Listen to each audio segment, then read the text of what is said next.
everyone. Welcome to day 3 of our awesome live training.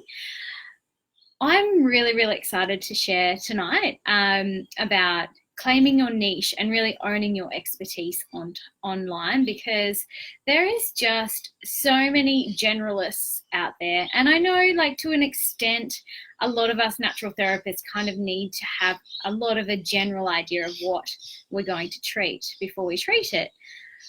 But there's so much power in taking a stand for owning your own niche and owning your expertise. So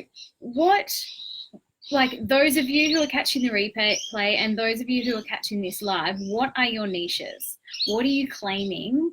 And what are you really doing all your research into? What are you spending your time on? What are you truly interested in? Because that's how you own your niche. So for me personally, I can tell you a bit of a story. When I was in 3rd year, I lived in Melbourne, and I was lucky enough to work for Ruth Trickey, Australia's best hormone specialist women's health naturopath. And really at that stage, I didn't really know exactly who she was. I soon got to know her really quite well, and I worked in her dispensary and on reception, and it was seriously that gateway to me learning about women's health. And really from that moment, I put a stake in the ground. I was like, this is what I want to treat. There is so much that natural medicine can do for these women. Oh my goodness. And I know that there are lots of practitioners out there that are kind of like sitting on the fence and like thinking that if I go and I claim that place, what if all those other naturopaths and nutritionists are going to try and claim that place too? What about all those other people? Is there going to be enough clients? Is there going to be enough money? Is there going to be consistent people? Am I cutting too many people out if I'm just focusing on this one niche? What I've found is, even though you're focusing on your niche, you still attract people off those people. So for example, you become known as, like in my case, I became known as a women's hormones naturopath, women's health naturopath. That's what I stand for. That's what I love. And once I helped that first woman, she went and told her friends. And they wouldn't necessarily always come in with the same thing as what that first woman did. It's about that power of the referral network and those little webs of people talking to other people. So that's why you start yourself with a niche first. It's most important. Before you jump online, you start speaking randomly, or you start just doing random posts about health. And like I said on the first day, like so many of these just normal health style ones, they're boring. I don't want you guys to fall into the boring category. I want you to be exciting. And the way to get people to engage with your posts is to stand clear on what you stand for. Sometimes, and I say sometimes, you could be a little bit controversial. So I have a friend called Casey Conroy. She is called a non-diet dietitian. She's also studying to be a naturopath at the moment. So I'm sure she doesn't mind me using her as an example. But she is a really strong stand for women, particularly they disguise themselves in a lot of ways that they have eating disorders. And so she likes to bring all that stuff to the surface, all these taboo topics that a lot of people don't talk about, that makes a lot of women feel uncomfortable because it really singles out that particular type of woman, and that's who she works with. That's who she attracts. So for you, how can you really take that stand and own your expertise? Believe me, you don't have to be the #1 expert in Australia or in the world to say that that's your niche. You don't need to be perfect, and you don't have to know everything before you say that it's your niche. I can't stress that enough. You probably don't need to do another course. You probably don't need to go and buy another textbook. Yes, you could probably do some journal article research if you really wanted to, but really, the way you're going to learn the most is getting that first client in and doing a really good job with them. And then she is going to go and tell all her friends. And so from that, you'll be able to learn what was her main problem, what was her main thing that she came to see you for. And that's what you could start talking about in your social media posts. That's what document the process that you take her through, and you could formulate an amazing workshop. Or you could make a PDF, or you could make, an amazing handout. There are so many different ways that you could utilize what you're doing with that one person, but make it into a multitude of different things. A bit like last night, you're repurposing content. Well, this is like real life repurposing content. What can you do when you're stepping that person through? Document that exact process. How can you replicate that with another person? So have a think about that. And just make sure that you're owning what you stand for. I can't stress that enough, because when you're owning your authority and you're confident in what you're saying, people are going to listen. Now, there's a little caveat to this, and this sometimes gets us, but it's almost a bit of a rite of passage. So when you start to own your expertise online, there are going to be some people who disagree. So I know a lot of prackies love gut stuff and they love mental health, and so many people need help with it. And some of the things that we put up are different to the mainstream, aren't they? And then you're going to have some people who just want to have a little rant. Don't take it to heart. Do not take it to heart. See it as a rite of passage, like, oh my gosh, I had my first troll, or I had my first hater. Do you know how easy it is to just you can go in and you can actually hide comments or delete comments, or if they're really nasty, you can just block them off your page. It's really quite simple. That's all their stuff that they're projecting onto the screen. You don't need to own that stuff, because you already know what you stand for. They just want to have a good banter online. So don't even worry about it. Don't even let it touch you. So once you've owned your niche, you're standing for something, you're standing there owning your expertise. Guess what happens? You become really, really clear with the types of messages that you're sending out to your ideal client, because that ideal client is going to be attracted to that exact problem that you're saying that you solve for them. Hopefully this is all making sense. Give me a thumbs up if it's making sense to you.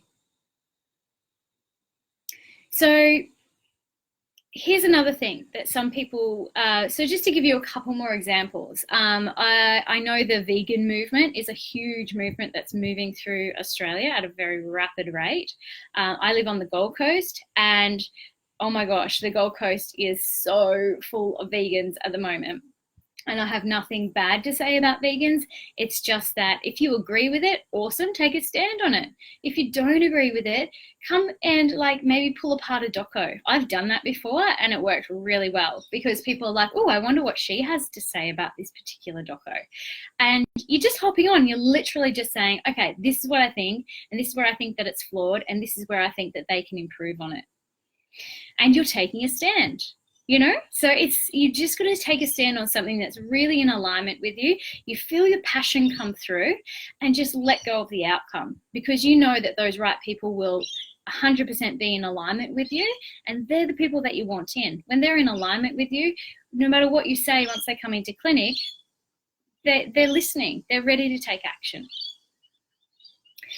Now, for some people, I know you might be still sitting there going, oh, I just really don't know how to pick a niche. I'm not sure what I stand for. How do I choose what I take a stand for? So my invitation to you is to think about, in an ideal world, if I could just go, here's that right person. Who is that person? Who is the right person to come knocking at your door on Monday morning as you open up your clinic? Who is it? What's their main problems? And how do you solve them? Can really be as simple as that. How old are they? What do they like? What do they dislike? And just start listing these things, because that becomes your gold for what you're going to pop into your engagement posts. You're going to start asking these ideal people these ideal questions that helps them go, she's speaking the language that I like. So in another sense, some people really need a brainstorming session, and I'm going to start offering some clarity calls. So if you need a brainstorming session, if you need some strategy with your marketing approach, with your business approach, with your sales approach, hey Liz, how you going? I would suggest to jump on a strategy call with me, and I'll pop the link into the comments once this has been uploaded. There are a limited number of spots, so please, if you know that you need some strategy and you need some help and clarity in your business, these sessions are gold. I actually spend the whole hour with you, which is worth quite a bit of value.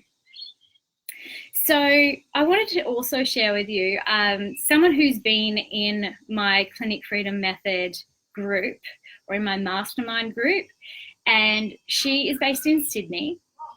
She's a relatively new grad. She's only been in business for a couple of years. And if you asked her, she's sort of kind of put a few things together and it just happened to work. But what I found with her is she started to just follow a few different things, and guess what she did? She chose her niche. And once she chose her niche and she found something that was slightly working, she came and she worked with me, and we helped to leverage her time and leverage the amount of people who she was reaching, and we tripled her results. So let me talk you through it. So Tanya's in Sydney. She has a very keen interest in gut health, and particularly with the autoimmune side of things. So autoimmune gut health, it's a really specific niche. And how many people do you see that have all this stuff going on right now? There is so many autoimmune cases, and you can't really touch autoimmune without touching the gut. So it's a perfect niche. So for her, she decided to start running gut workshops. And she'd start just like getting 8 or 10 or 12 people into a workshop, with which I was like, amazing, that is so good. And then I just sort of posed the question, like, how many do you really want? And she goes, oh, 20 or 30 would be great. I'm like, cool, so let's do it. So then we started scaling that up. So she would start posting all her links in all the different business pages in her area. She has joined a local networking group. So she's at grass level and she's online. And then she's also created her own Facebook group, and she also has started Facebook ads. So we've been really targeted for people in her local area who are interested in gut health and improving their gut health, because let's face it, that is the vast majority of a lot of people's patients. And that is what she's taking a stand on, and that's what she can help with. So what she then did is, once she did the Facebook ads, I helped her set all that up. She actually ended up having to like take the ad down because she filled up those spots really, really fast. And now she ended up going from like 12 people to 42 people and having to, close the doors because there were, she was completely booked out. From that workshop, because she did such a good job in the workshop and she shared so much value and so many action points, to the point that people realized that they had a real problem and they need to come and see her. Have a guess of how many new bookings she got. And this isn't that long ago. She got 20 new clients out of that one workshop. 20. And she was charging for the workshop. So not only did she get 42 times $30, then on top of that, she had all these new clients book in. So you just think about how much that scaled the amount of people, not only clients, but the income that she made. And so that month in clinic, she tripled her income. And it was all because she nailed her niche. She really honed in on what was working, and she utilized me to help leverage that part. So she was reaching a wider audience and getting a really targeted approach to help distill those people into the right area. So how does that feel for you guys? How would any of you really like to triple your income just through really scaling what works in your business? Now, what I really want to make sure that you guys get in and do is, if you are even just on the fence and thinking about it, just make sure that you're clicking on the link and making sure that you'll book a clarity call. There's no strings attached. Like, you literally just book the call and I jump on and chat with you, and it'll be such a valuable experience for you. And you'll get to not only hear how I would help to extrapolate things and help you build things, but you'll also get such good action points to be able to move forward. So that will conclude our training for this evening. I hope that you have got a lot out of it. There is such It's like this double-edged sword. There's a lot of sort of resistance from a lot of practitioners to own their expertise, but there is such value, so much value in it. So I urge you all, if you haven't chosen a niche yet, to just take those action points that I'd spoken about earlier and just start really writing down all those action points about your niche and your ideal client, and start inviting them in and start putting some offerings out, speaking exactly to that person, and they will start coming in. And if you're having any issues at all, please, please, please just click on the link and book a call, and I will chat with you then. Now, one more training day is tomorrow night. Same place, same time. I can't wait to speak with you all, and I hope you all have a beautiful night. I'll speak with you soon. Thanks, Kathleen. Thanks, Liz.